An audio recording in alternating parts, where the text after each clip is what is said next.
Hello and welcome back to the 22nd episode of Drake Speaks. This week we are talking about Hercules, the most famous of the Greek heroes, and the one with a Disney movie.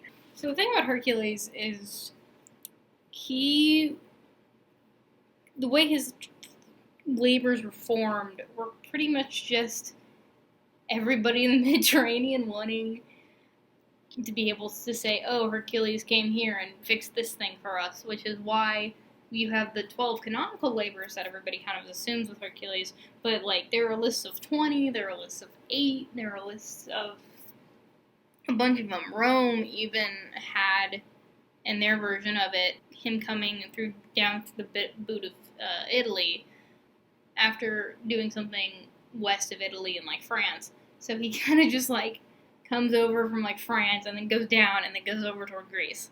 It's really funny. And what's also awkward about that is if you look into the 8 or 6 or 12 or 24 trials of Hercules, there's not consistent things that are on there. So all of the lists of the bigger numbers don't necessarily have the list of the smaller numbers. So 8 is not going to have 6 of the same that the 6 does, which is really interesting to me.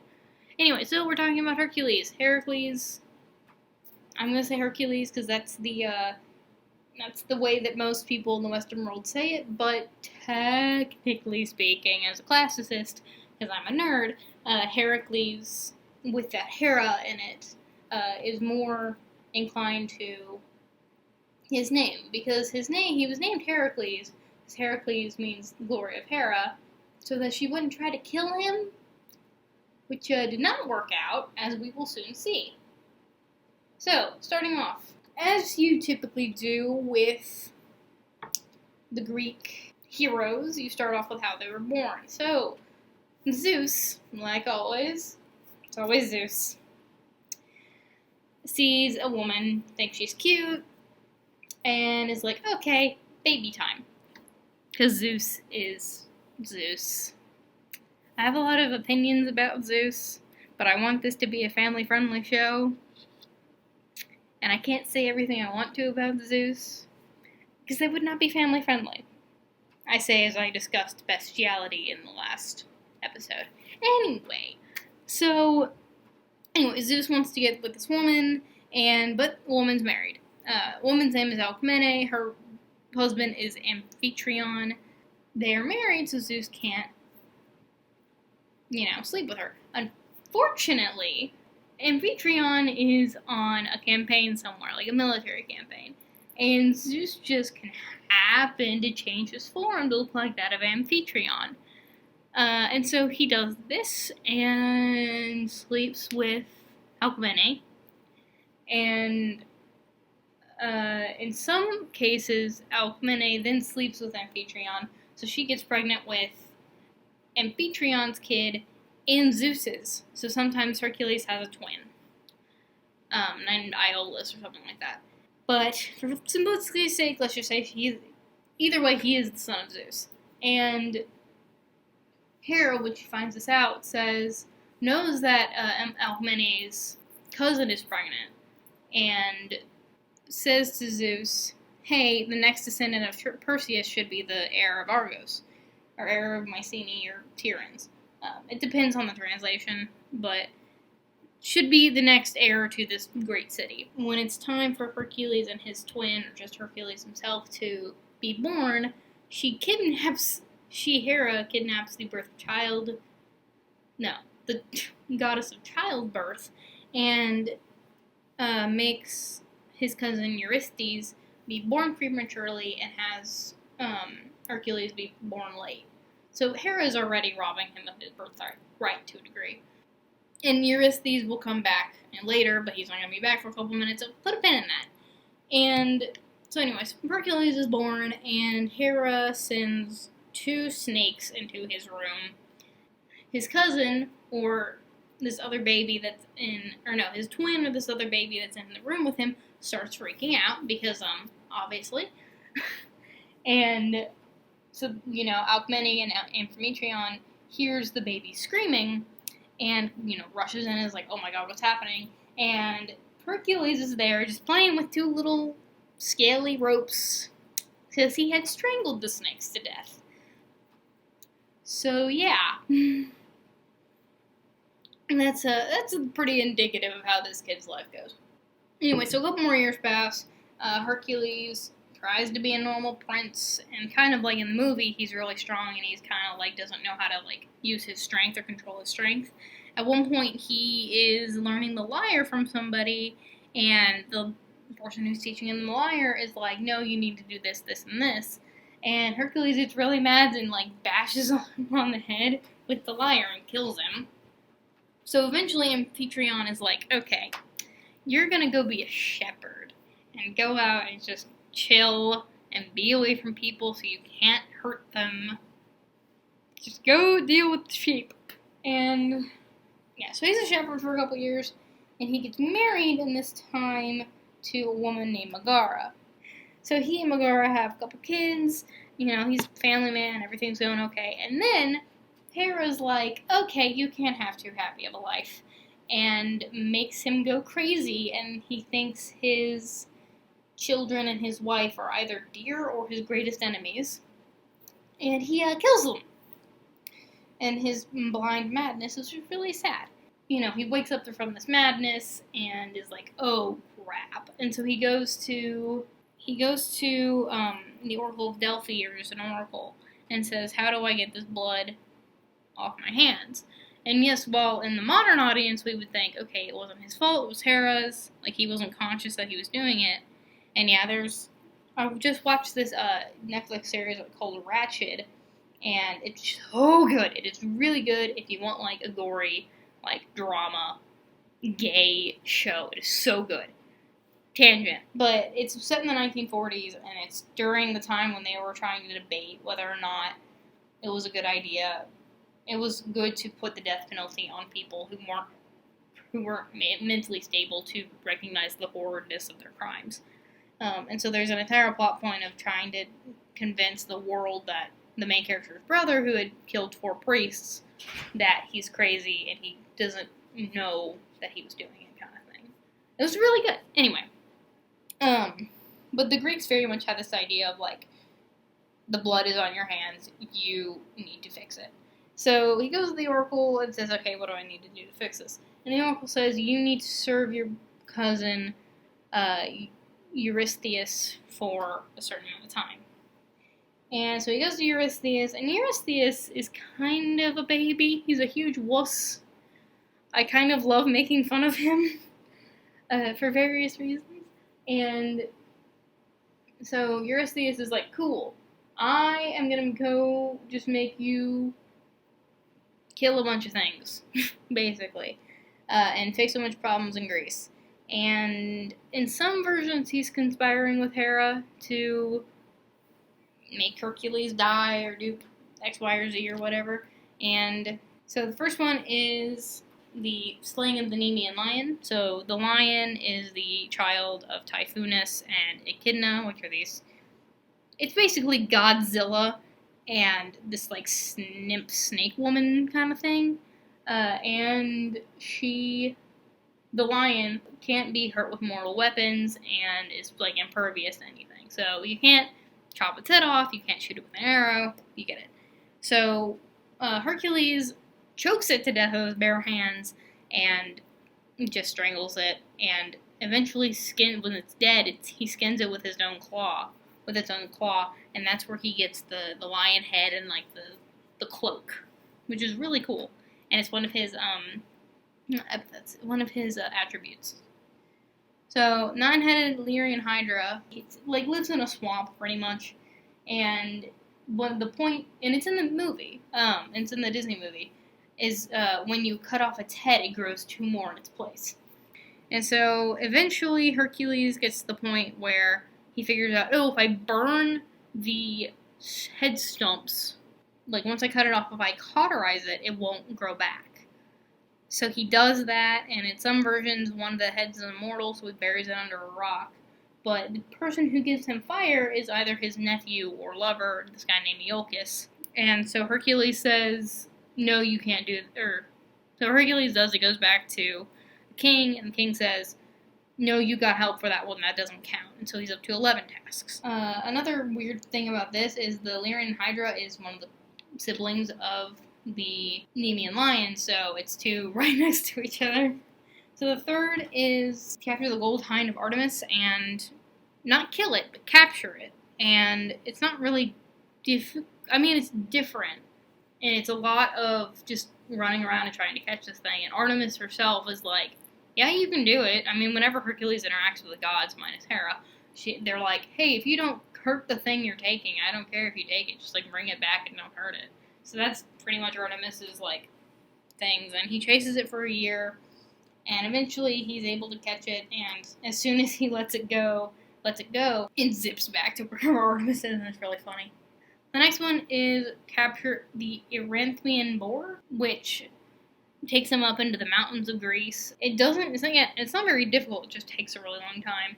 And so he eventually drives it into a snowdrift and is able to slow it down and capture it.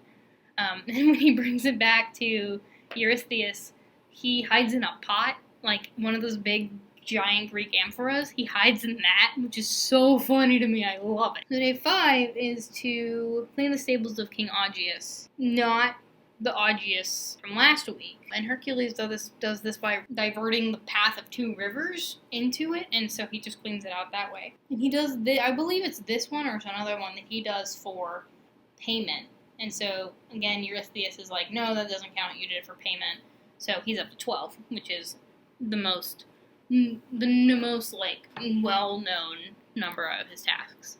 So he was just adding stuff on because Eurystheus was being a word I shouldn't say. So the 6th is to slay the Stymphalian birds, which are these birds that are basically vultures, except they eat alive people, not dead people. Athena gives him this rattle made by Hephaestus, and it's really loud, and it makes this terrible, terrible noise, so the birds start flying off, and he shoots arrows into them. Oh, one thing about Hercules' arrows is when he killed the Hydra, he dipped the arrowheads into its blood, and so they're toxic. I forgot to tell you that. The next one is to capture the Cretan bull, which, yes, is the father of the Minotaur. Eventually, he captures it, brings it back to Eurystheus, who, again, hides in a pot, and Eurystheus lets it go, and it's, I think, eventually killed by Hercules. It becomes the bull marathon. It's killed by Theseus, I'm sorry. Theseus is very much 2 for 2 on slaying that family line, which deserves to be killed. I mean, the Minotaur didn't. The Minotaur...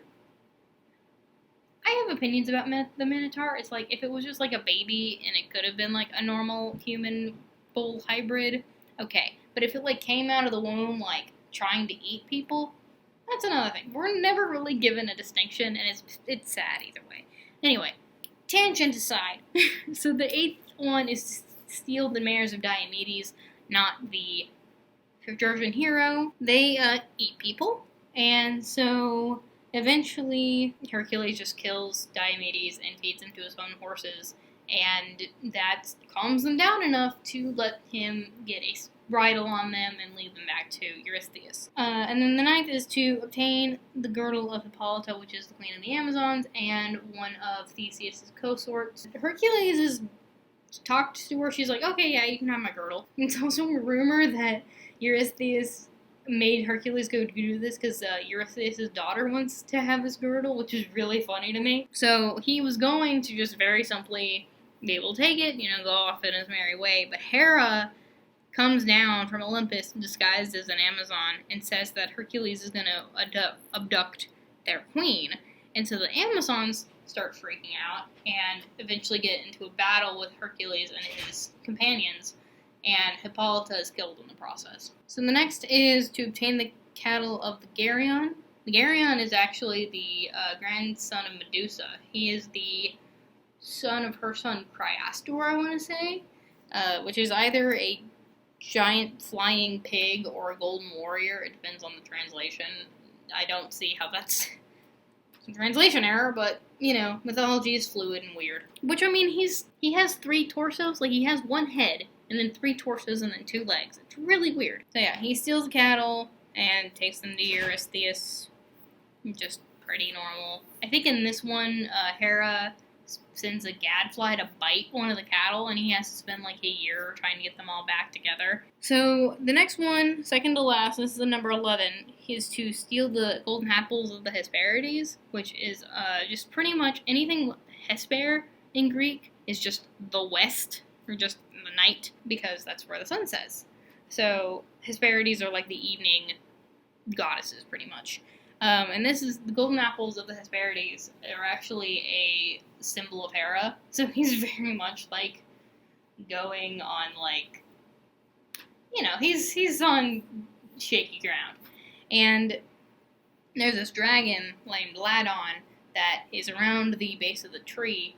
And he's like, okay, I can't literally kill a dragon, even though he already has. So he gets the help of Atlas, who is one of the Titans, and one of his punishment was to hold the sky up from the earth. Atlas says, okay, I'll go get the apples for you, and they shift places. So Hercules ends up holding up the sky, and Atlas is gone for like 20 minutes, comes back, and says, oh, I think I'll take these to Eurystheus for you, and starts walking away. And Hercules says, oh, I'll let you do that, but can I, like, move, can you take it back for, like, 4 seconds just so I can move my lion skin and, like, try to get a bit more comfortable? And Atlas is kind of like, okay, yeah, and takes it back, and Hercules picks up the apples and walks away. Also on this part, he runs into Prometheus, who is still bound in chains to the rock. Have I explained that story? Long story short, if I haven't explained that story, Prometheus steals fire from the gods to give to the humans, and Zeus does not like this and chains him to a rock and has a eagle or vulture peck out his liver every day. And it's kind of like said, oh, well, eventually he'll be released. And so, yeah, Hercules releases him. He kind of just disappears in the mythology after that. Nothing ever really comes of him, but he is mentioned in multiple stories. Like, he's mentioned in the myth of Io, and he's mentioned in the myth of this from Hercules, and then his initial myth. That's really interesting. Finally, number 12, at 21 minutes, is to capture and bring back Cerberus, who is the guard dog of hell, of Hades. Hercules goes in and says, hey, Hades, can I borrow your dog? At some point for like 5 minutes, and Hades kind of has the thing Artemis did with just, you can't hurt him, let him come back, cool. And Hercules captures Cerberus and brings it back to Eurystheus, who hides in a pot, and then lets Cerberus go back to the underworld. So Hercules is released from his trials, and his soul is cleansed, technically. So he has a couple more stories. The two that I want to hit on is he was in this thing. So there's the Titanomachy, which I explained in like the second episode, and then there is the Gigantomachy, which is another section of Greek mythology with these things called the giants, and that's a lot less well known than the Titanomachy. Read Rick Riordan's Heroes of Olympus if you want a better in-depth and really good story. They're very dense, but they're very good books. Also, his last book comes out in like 2 days, and I'm very excited. My nerding aside. So Hercules is released and helps the gods defeat these giants, which are also children of Gaia and Tartarus, I want to say. So the idea is like every god has an opposing giant force. The giant that is like Ares' opposite. Ares is bloodlust and war and violence, and the guy in the giant who is his opposite is very peaceful and like just wants to hang out and just be chill, pretty much. I don't think I've ever looked into Artemis's opposite. I know there's giants who there was one giant who wants Artemis to be his wife, and Artemis and her nature is like, no. And it's very funny. So that might be her opposite, but I haven't looked into it too insanely. The other one I want to hit on is the bow of Hercules, which ties into his death. So Hercules gets married again to this woman named Deianira. Hercules and Deianira are trying to cross this river, and a centaur passes by, says, okay, I'll carry you across the river for you, and then tries to abduct or rape her, or probably both. Being a woman in ancient Greece must have been like, okay, who's going to do what now? So Hercules shoots him with his arrow and kills him, and while he's dying, the centaur says, if your husband ever stops loving you, if you ever think he's going to go astray, like, put my blood on the inside of his tunic and he'll fall back in love with you. And for some reason, his wife takes his word, the centaur's word on this, and takes his blood. And like 5 years later, of course, Hercules is starting to look at another woman and try and like falling in love with her. And so Deianira spreads the blood on the inside of Hercules' tunic, and when he puts it on, he's like consumed with tons and tons and tons of pain, which is really interesting because the same exact thing happens in Medea, like the play Medea, but we'll get to that in a couple weeks. And Hercules literally builds himself a funeral pyre and is like, oh my god, I need to die. And lights the funeral pyre on fire, gives his bow to his friend named Philoctetes, which is Phil/Danny DeVito's real name in Hercules the movie, which is really interesting to me. Philoctetes lights the pyre on fire, and Hercules' mortal form burns away, and his godly essence comes back up to Olympus, and he becomes a god. And Hera chills out, finally, and gives her daughter Hebe, the goddess of youth, to Hercules in marriage. So Hercules has 4 marriages, 3.5, I think. And Philoctetes goes to fight the Trojan War, and when they're sailing to Troy, he gets bitten by a snake or something while they're on a stop on a distant island, and everybody leaves him there with the bow of Hercules, but there's a prophecy that Troy can't fall without the bow of Hercules. And so, like, 8 years later, they go back to this island, and Philoctetes is still alive and is rightfully really mad, and it's really funny, to me at least. So, the bow of Hercules, Philoctetes or somebody else using the bow of Hercules, shoots Paris and kills Paris, which, yeah, then Troy falls. So, that's not an incorrect prophecy. The thing about prophecies, and I want to look into this, is, like, how many were written after the fact? Because there are so many notes about Troy needing to fall after this, this, this, this, and this. So, like, were all of them written, like, after the fact? Were they actual? I mean, this is also looking at Mycenaean culture and heritage, so, like, this is very interesting to me. He's friends with Chiron, the centaur, and eventually Hercules gets in a fight with a bunch of other centaurs, and Chiron is shot in the process. Chiron dies, and Zeus puts him in the stars as the constellation Sagittarius, which is my star sign. I have a soft spot for it. He's kind of the strong man, and there's a lot of strong mans in pretty much every mythology. So he's very similar to Maui from Polynesian mythology, I would say. He's very similar to, I mean, the Romans kind of stole him and inserted him into their mythology. He's kind of similar to Lindo in African mythology. Lu in Irish mythology, probably. So he's very much a, like, archetype of, like, the big, strong hero. So that is it on Hercules. I will probably do, like, part 2 after I read the play. I think I like the idea of doing all of the quest heroes, like Jason, Perseus, Bellerophon, Theseus, and then doing maybe like 4 parts on the Iliad and the Odyssey each, because I'm actually rereading the Odyssey right now, which I'm probably going to stop reading in a couple days, because again, that book I want to read is coming out, and I'm probably going to mass read that over a night, if I'm being honest. I need a life. And then I'll probably do I'll probably do a bunch of the plays. So I read the Oresteia over the summer. That was really good. I might do something on Beowulf, even though it's not technically classical history, but it's still a really interesting thing. So I'll probably do like 4 or 5 parts each on the Iliad and the Odyssey, maybe the Aeneid. I don't love the Aeneid, and then do a bunch of the plays. I know of the plays I've read, I really liked a lot of them. I pretty much did the entirety of the Bacchae in the Dionysus video. I might re-look at that or something, and then I might do like one episode where I do like all of Roman mythology, because pretty much all of Roman mythology is just like, take Greek mythology, insert different names, now you have Roman mythology, except for like the Romulus and Remus myth and the Aeneid, and I might do an episode in the Aeneid. I've never read the Aeneid, probably need to, and I probably will be forced to at some point, but I don't like the Aeneid, so I might just have to read it. I don't know. So yeah, that is it on Hercules, and kind of the next couple weeks/months in the whole of this channel. Eventually, I do want to start looking at Greek history, because I also have opinions on that. And maybe we'll get into some culture stuff, and we'll see where it takes us. But, so that is it on Hercules, which I know I've said 4 times.